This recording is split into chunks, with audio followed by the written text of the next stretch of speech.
Hello there, and welcome back to episode number 78 of Inside the Vault, a Carolina Panthers podcast. I am your host, Ryan Smith. We have made it to game week as the NFL season kicking off here after a long 9 months away, as week one is right around the corner upon us. We have Eagles Cowboys tonight, obviously in the opening game, recording this on Thursday afternoon. But Sunday afternoon at Everbank Field in Jacksonville, we've got, or Everbank Stadium, I should say, probably, is the Jacksonville Jaguars playing host to the Carolina Panthers. And lucky enough for me, here on this podcast, I will be doing your Jaguars Panthers preview with none other than ESPN writer and analyst for the Jacksonville Jaguars, Mike DiRocco. Mike, how's it going today?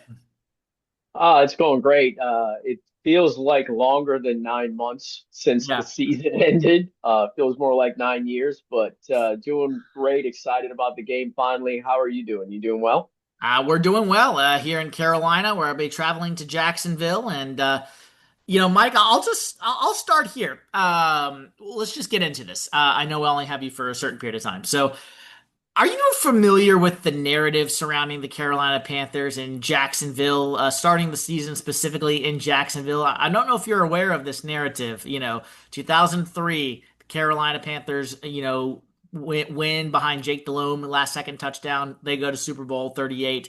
2015, they open up in Jacksonville. They get the W. They go to Super Bowl 50 in Santa Clara, which so happens to be in Santa Clara this coming 2026 in Santa Clara once again, Super Bowl 60. I'm just letting you know, Mike, the Panthers, when they face Jacksonville in the opener, win or lose, they go to the Super Bowl. So, and I'm not projecting that to happen, obviously, here on on Inside the Vault. But thoughts on your initial thoughts on this matchup? We'll get into it obviously a little bit more, but just kind of from a 4,000 foot view, Jaguars, Panthers to open up week one of the NFL season.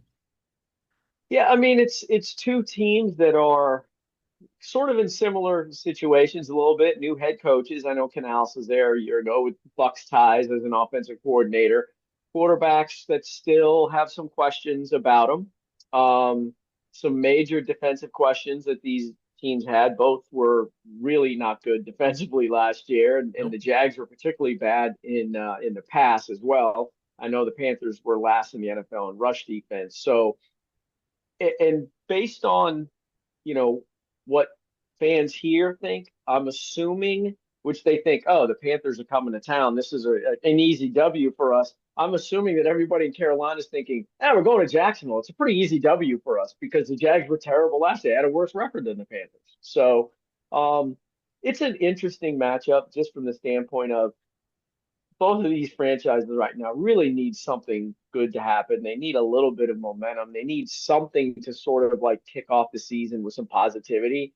And one of them's going to walk away feeling that way, and the other one's not. Yeah. Both expansion franchises from 1995, both in the Cat family. One a Panther, one a Jaguar. I mean, you got the Etienne brothers, one of many Yep. storylines in this game. Trevor Etienne for the Panthers, drafted in the fourth round this year out of Georgia. You've got Travis Etienne, running back for the Jacksonville Jaguars.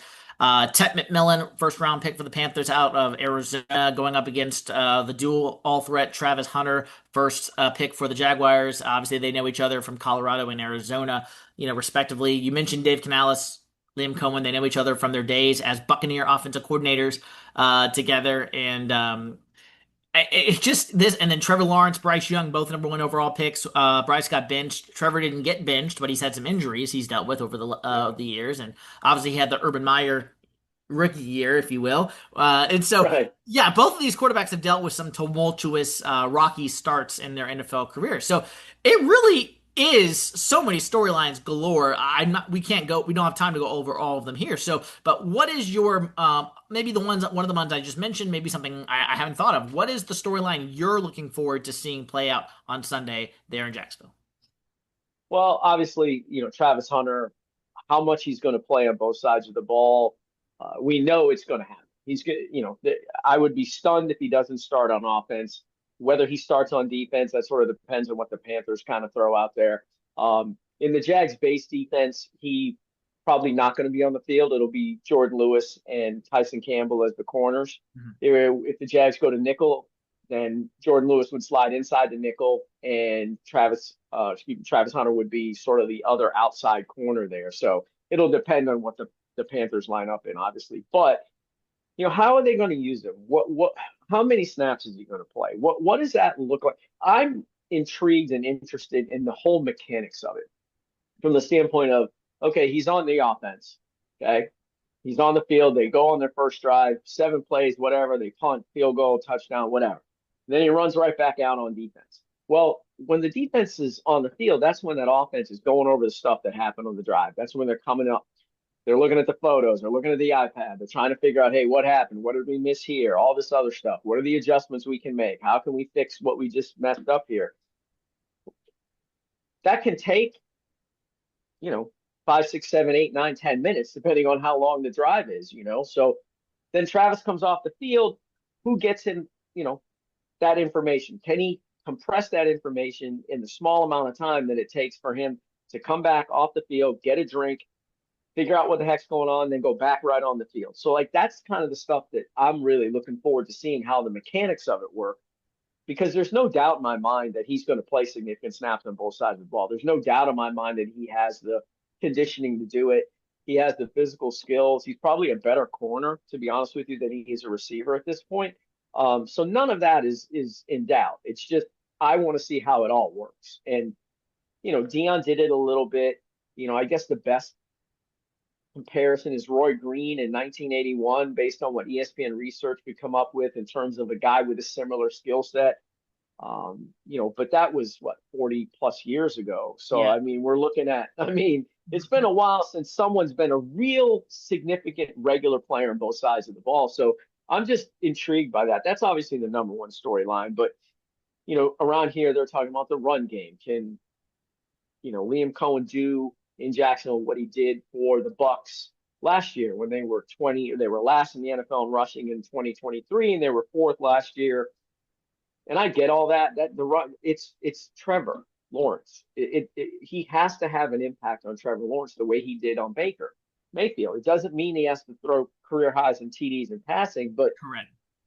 it's got to be better. Trevor Lawrence is in year 5, and he has to start playing like a franchise quarterback, because that's what he is. And this is a first game in the new offense. Get him some success. Get him rolling. Trevor's a streaky quarterback. So while everyone else is talking about the run game after Travis Hunter, I'm more interested in seeing Trevor Lawrence get on the field. Says he loves this offense. Feels like when he comes up to the line of scrimmage, he's got an answer for anything he's going to see. But how does he handle it when things go haywire? Which is the big question about Trevor Lawrence in this offense. I don't think there's any doubt that he's going to have some success in it. Liam Cohen's a really, really good play caller. So, but he's the guy that I'm intrigued with the most. I mean, the Travis Hunter thing obviously is A, but B is what do they do with Trevor Lawrence? How does it work? Does he look like a franchise quarterback, and what can Liam Cohen get out of him? Yeah. Let's go ahead and go on each side of the ball, and I'll kind of we'll just break that down before we move on to more kind of big picture topics. So we'll start on the defensive side of the ball for the Panthers, which you mentioned. Both these teams obviously were very bad on defense a year ago, historically speaking, for the Carolina Panthers. But you just mentioned Trevor Lawrence on the offense, so we'll start there. Offensive side of the ball, obviously Trevor Lawrence, you mentioned having an answer for the offensive line and doing those type of things on this new offense. Obviously, the running game, Trevor Etienne, Tank Bigsby, Mr. Tootin as well. I cannot pronounce his first name, so I'm not going to do that. On the running back on offense. And then you got Brian Thomas Jr., Travis Hunter, like you said, on the wide receivers, and then Brenton Strange from Penn State, tight end there, who I think is going to be a big player there in that offense as well. But I think, and then on the defense side for the Panthers, you've got the two rookies, Nick Scorton and Princely Amumielen, as well, J.C. Horn, the whole Derek Brown coming back from that knee injury, which was devastating for the Panthers last year. That is like a first round pick in itself coming back, and also an extra free agency player, whichever way you want to look at it. So I think the trenches are what is going to win this game. It's nice to talk about Trevor Lawrence. It's nice to talk about maybe J.C. Horn shutting down Brian Thomas Jr. or Travis Hunter. The trenches on both sides are going to win this game, in my opinion. So we'll start, like I said, with the offense for the Jaguars. When the offensive line is out there for the Jaguars, the Panthers, in my opinion, have to be able to take advantage of this questionable offensive line for the Jaguars. Derek Brown is a menace. You've got guys like Scorton and Amumielen, and then the guys the Panthers brought in for free agency, guys like Turk Wharton, from Kansas City, Bobby Brown, the second from the Los Angeles Rams. I mean, this defensive line went from a weakness to a strength in one offseason, and there's a lot of depth there now. So I think the Panthers are going to be able to hopefully take advantage of that. But on the offensive side of the ball, on the offensive line, what are you looking for from Jacksonville against this Carolina defense? Well, the big thing that they made a priority was upgrading the interior of the offensive line. That was the weak spot. I mean, the left tackle Walker Little has his issues. The right tackle Anton Harrison is very inconsistent, but they're okay guys on the edge. It's the interior the last couple of years that was awful. So they made several moves. They brought in Robert Hainsey, who was the Bucs center 2 years ago before he got benched for the rookie last year.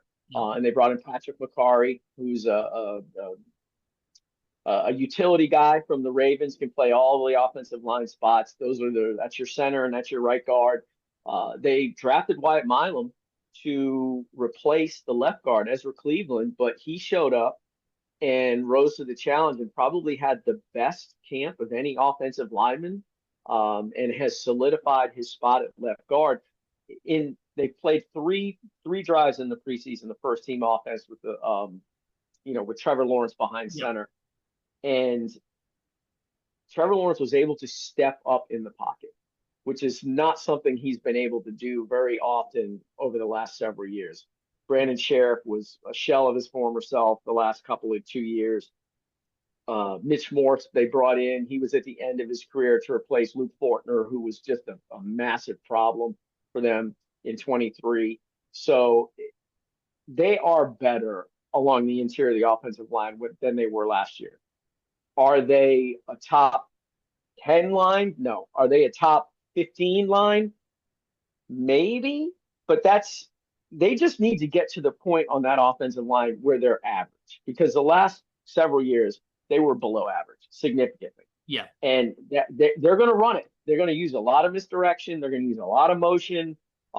It's basically, there's some wing T concepts in Liam Cohen's run game, and with his background with his dad. That is priority number one for them. They've got to get the ball. They've got to be able to move the ball on the ground. They've been terrible in short yardage the last several years. This has been, the thing that they preached: physically and mentally tough physically and mentally tough team. Well, that starts with your offensive line. Your offensive line sets that tone, and they think that they have the right guys in place to at least attempt to set that tone. But obviously, until we see Sunday against a much better defensive front, like you mentioned, from the last several years, I don't know what they're going to do. That's the fun about the opener. It's like we think we know, we've been Bad teams don't watching. know they're bad in the opener at the end of Right, yeah, it's right. like the Patriots over the Bengals last year, no one saw coming in the opener, and then No, no. yeah. So, and then flipping over to the defensive side of the ball here, obviously you've got Bryce Young coming back from his benching last year in Carolina, and he is obviously doing his thing now. In the last 8 games, he was a menace down the stretch for the Panthers. They are arrow pointing up on offense. Obviously, Jalen Coker will be missing the game on IR for the first 4 games, so that hurts a little bit for the Panthers, but. They got Chuba Hubbard, who had 1,000-yard rushing last year. Nico Dowdle from the Cowboys coming over, also a 1,000-yard rusher in his own right. Tet McMillan, the rookie, like I said earlier. Xavier Legette, second-year player on offense, who's looking to be that. If Tet is more like Devonta Smith and Xavier Legette's AJ Brown, I'm not saying that they're like that they're going to be that good. I'm more just saying kind of like that 1-2 punch at receiver is more Right. what I'm talking about. Sure. And then Jatavian Sanders, a really underrated tight end who I think is going to step in really well at the tight end position for the Panthers. He was a matchup nightmare last year before going down with a neck injury against the Chiefs and missing the rest of the year. And then the offensive line for the Panthers, I think, is a top 10 unit. Might even be a top 5 unit this year if everybody is healthy. We'll see if Ike Ekwonu plays after having an emergency appendectomy. That's something that the Jaguars, Josh Hines Allen's probably licking his lips on that one if Ike's able to not go.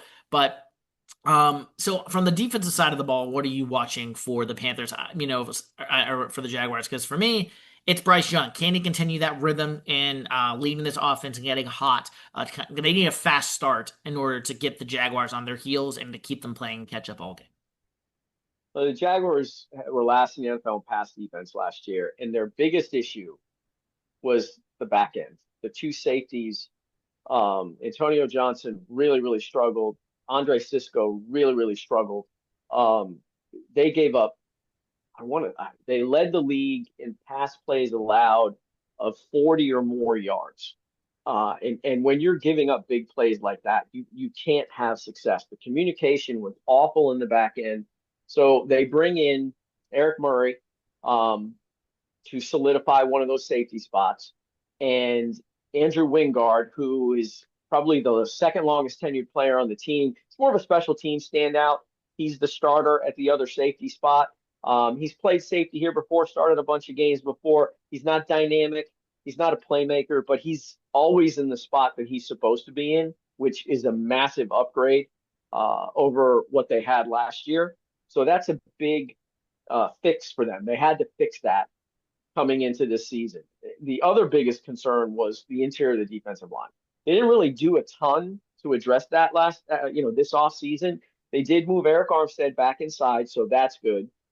They're counting on Mason Smith, the second-year guy, to kind of take a step forward and be a solid player. They traded for Colin Saunders from the New Orleans Saints. Like, if you said draw me a picture of a nose tackle, that's the picture you would draw. Is Colin Saunders? He's that wide and like that tall. I mean, he's just a massive, massive dude. So that's where you stop the run. It's right in between those two tackles. Your defensive tackles have got to play well. They feel like with those, Devon Hamilton is a guy that's been around for a while, who's the starter at nose. They feel like with those four guys, they've got a solid rotation. We'll see if that's the case. Yeah. Because there's a lot of doubts in my mind. They've got some guys on the end that can slide in and play tackle as well, some tweener guys, but really it's those four that are going to have to get the job done. And if they're not able to do that, then this is going to be another long year defensively for them because they've got issues at linebacker as well. The Panthers did go down to Houston for preseason game number 2, joint practice with the Texans. A lot of good work there. Bryce Young was able to do some good work against that starting Houston defense, who's pretty formidable. But the reason they scheduled that is for the Heat in Jacksonville. Quick, I know you're not a weatherman. Is it rumored there might be rain in the forecast on Sunday? Because that could change the whole complexion of this game if it Right. ends up being a wet one. Yeah, there's a chance of showers. We've had some great weather the last week. It's been really dry and it's been in the high 80s. It's supposed to be warmer this weekend, but the air is supposed to be drier. So we're not going to have that oppressive humidity. Thank God. I mean, Which that is, Panthers will be thankful for as well. it Opponent. can be brutal. So it's not as bad as it could be for this time of year. So it's not going to be a terrible, heat game. I don't think it'll be hot, but I don't think it'll be, I don't think guys are going to be needing IVs on the sidelines Right. or anything like that. Gotcha. So, Okay. and like I said, there is that little chance of rain, but it shouldn't be significant. Gotcha. Well, that's obviously good news for the Panthers as they come in. Both of these teams looking for momentum to start 1-0. Talking with Panthers play-by-play guy Nish Sharaf, who does radio for the Panthers. He mentioned just starting 1-0 would be huge for this team. And you just mentioned it for the Jaguars. I mean, both of these teams just kind of need like you were saying, a boost, some sort of momentum shifter to start the season on the right foot. So, as we wind down here in the last 10 minutes or so of while I have you, what are some keys to victory that you see for the Jaguars against the Panthers? I'll start for myself. Number one is the trenches. I think is going to be big in this game, as I mentioned earlier, both sides of the ball. I think Bryce Young needs to start fast on the opposite side of the ball, whether it's a field goal or a touchdown. At least just score on the first or second drive to get that momentum going. And then defensively, can the Panthers hit Trevor Lawrence in the mouth? Can they get pressure and let them know that they're there and that they're going to be there all game? Because if they don't, it's going to be potentially a long game for that defensive line for the Panthers. Can they get pressure on Trevor Lawrence? So those are my 3 keys to the game. Yeah, this team has been so starved for something good to happen. And the bulk of this roster is a lot of new guys, but the bulk of this roster is made up of guys that were here in 23 and 24, and some of those guys here in 22 as well. But this team, whenever it was faced with adversity in 23 and 24, it never answered the bell. They folded. I mean, last year, the opener against Miami, Travis Etienne fumbles going into the end zone, would have put him up by 17. The very next play, Tua goes 80 to Tyreek Hill, and then you could just see on the sideline the whole team was like, "Oh gosh, here we go again." So, all that other stuff is important for the Jags, stopping the run without question, not turning the ball over, playing better in the red zone because they've been miserable in the red zone. But to me, the biggest thing is there's going to be adversity in this game. That's just the way it is in the NFL. It happens Yeah. in every game. Can they take a punch in the mouth? Can they recover from a mistake? And can they like refocus and handle the adversity well and go ahead and answer the bell? Because they haven't done that. I look in the preseason, they go down on their first drive against New Orleans.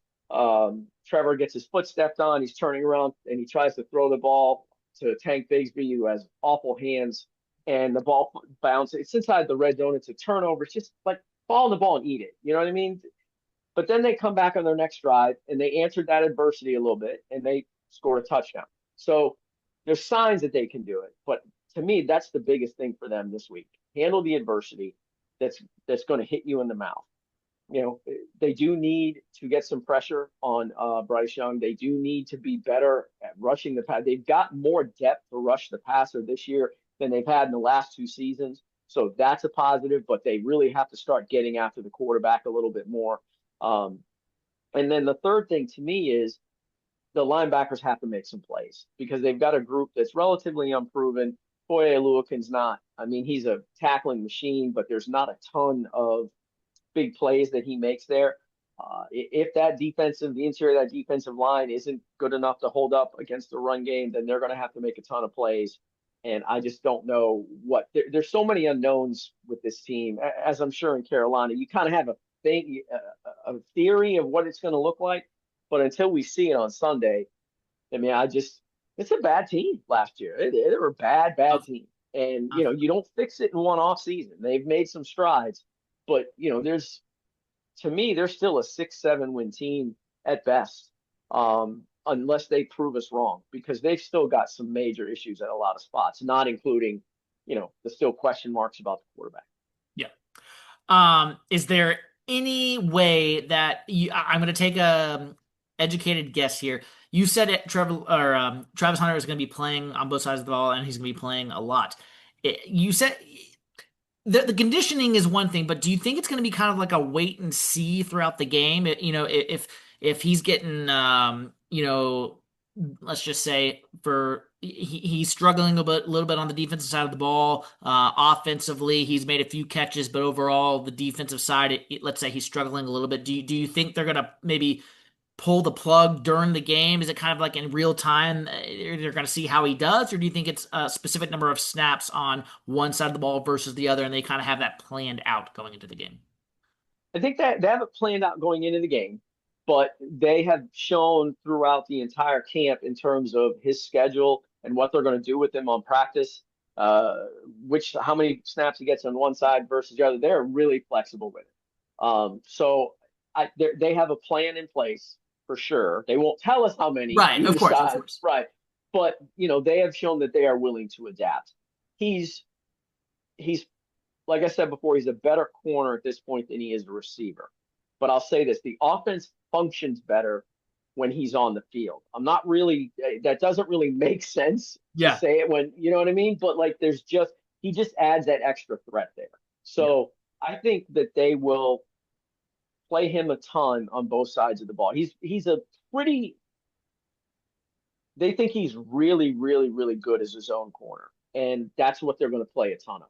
They're going to be an aggressive defense, but they like to play a lot of zone. This is sort of the flip of last year with Ryan Nielsen, when they played like almost the fewest amount of zone snaps in the NFL, and they were more man teams. So this is a better fit for what Travis Hunter does.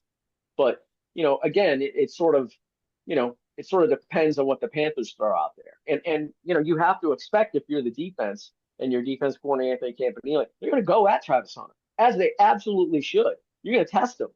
You're going to send him deep. You're going to run right at him. Can he come up and make the tackle? He's not the biggest guy in the world. I was stunned. You see the height and weight listed, but when I stood next to him, I was like, wow, this guy's he's just not a very big dude. Can he withstand that pounding? And look, teams will come at him, challenge the rookie. Absolutely. So, Yep. you know, he's very, very well conditioned athlete and he's really, really smart. It's just a matter of, you know, it's the first time in an NFL game. The only thing that helps him, I'll say this, is there are far fewer plays in an NFL game than there were in a college game. So that will keep him conditioning wise and rest wise in a little bit better shape. But their plan is.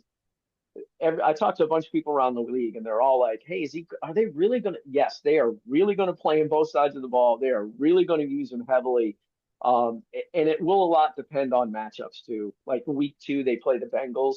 So if you're going to say, do you think you'll play more offense or defense versus the Bengals? I think you'd probably end up playing more defensively against the Bengals with those two receivers. So we'll have to see how it works out here. Yep. Last two for you. Our guest today here on Inside the Vault, Mike DiRocco, and myself previewing Jaguars versus Panthers coming up Sunday at 1 o'clock from Jacksonville, Florida. Mike, last two for you. Number one, as my listeners are going to be listening to this and just kind of learning about the Jaguars, what is something, maybe it's not going to be show up on the stat sheet. It's not necessarily related to Travis Hunter or Trevor Lawrence, but what's something our fans can kind of know? What do they need to know about this Jacksonville Jaguar team as they face the Carolina Panthers here in Week 1? Uh,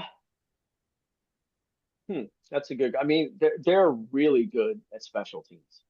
There you go. That is That's what I'm looking for. I Yep. mean, Okay. Logan Cook had the punter has the best net average per punt since he entered the league in 2018. I mean, he can place the football in buckets wherever you want. I mean, he is really, really good. I mean, I've not seen a punter control the ball as well as he does. And the long snapper is a Pro Bowler the last 2 years. Cook was a Pro Bowler last year. And I think everybody in the league saw Cam Little's 70-yard field goal in the preseason. Yeah, I mean, that was good. this kid is a threat from 60 plus. Now, I don't know that they're going to let him take 68, 69, 70 yarders all the time, but they will not hesitate to fire this kid up from 60, 62, 63 yards. He's got that big of a leg. I think the other thing too, for me, and maybe this may not be as interesting to Panthers fans, but for me, it's how does Liam Cohen handle being a head coach for the first time and a play caller? Like they said to Liam Cohen, basically the Jaguars hired Liam Cohen, who's never been a head coach on any level, and said to him, "Hey, look, fix the franchise quarterback, figure out how to play a guy both sides of the ball, something that hasn't been done in this league for 40 years. And oh, by the way, win games at the same time while you're learning how to be a head coach and juggling being the head coach and calling plays." So does his head go like that? You know what I mean? Like, how does he Yeah, handle yeah. all of that? For the very first time. Preseason is different than regular season, obviously. So that's what I'm really kind of looking forward to. Yeah, David Canales definitely figured that out last year as first year head coach. There are certain things in the preseason. I think hasn't directly publicly said it exactly like this, but I think he wishes he would have played Bryce a little more in the preseason last year. Mm-hmm. And obviously he did that more this year than last year. There's like you said, you're the guy in charge now. You're not just the X and O's on your side of the ball. You're responsible for those 3 a.m. wake up calls that the GM might call you and say so and so's done this again. What do you want? Right. So everything is on your plate now and not just your side of the ball. So yes, Liam Cohen will definitely get to do that throughout the season. He'll adjust on the fly as first year coaches obviously tend to do. Mike, you've been great. Last question for you. I'll get you out of here. You don't if you want to give a prediction, you can. But what is your gut feeling? How is this game going to play out on Sunday here in Jacksonville, Florida? I personally see this is a very close game. I would not be surprised if the Panthers win. I wouldn't be surprised if Jacksonville wins. I think it's going to be a very close game. Like you said, a lot of unknowns. We're not sure what we're going to get from either side, really, on both sides of the ball. Anything could do. So I'm thinking like 24-20, 24-21 type of game is what I'm thinking. Could go either way. How do you see this game playing out? Yeah, I'm absolutely right with you on that. I would if this game were in Carolina, I would probably pick the Panthers to win. No, I definitely would pick the Panthers to win. But the game being in Jacksonville, I'd probably, pick the Jags to win. But I'm with you. I think it's going to be like 28-20, 27-24, or something like. It's just going to be a close game because most of these games are.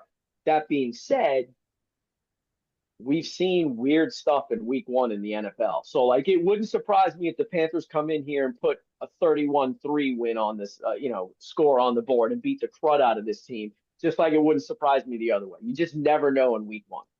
Well, like I said, the last two times the Panthers have hosted the Jaguars, strange things have happened in 2015 and 2003. Hard to believe it's been that long since the Panthers Jaguars have started the season, but here we go once again here on Inside the Vault, episode 78. Mike DiRocco has been my guest today here at Jaguars Panthers, 1 o'clock on Sunday from Everbank Field. Well, Mike, all the best to you. Thank you so much for coming on Inside the Vault. Where can people find your work and get connected? Yeah, you can find me on X at ESPN DIROCCO. And obviously, if you go to ESPN.com and then the NFL page, my stuff will be all over there. Awesome. Well, Mike, thank you so much for coming on Inside the Vault, and we'll talk to you down the road. Best of luck on Sunday. Appreciate it. Thanks for having me. And that'll wrap up this episode of Inside the Vault, episode number 78. Rate, review, and subscribe wherever you get your podcasts, and we will see you next time.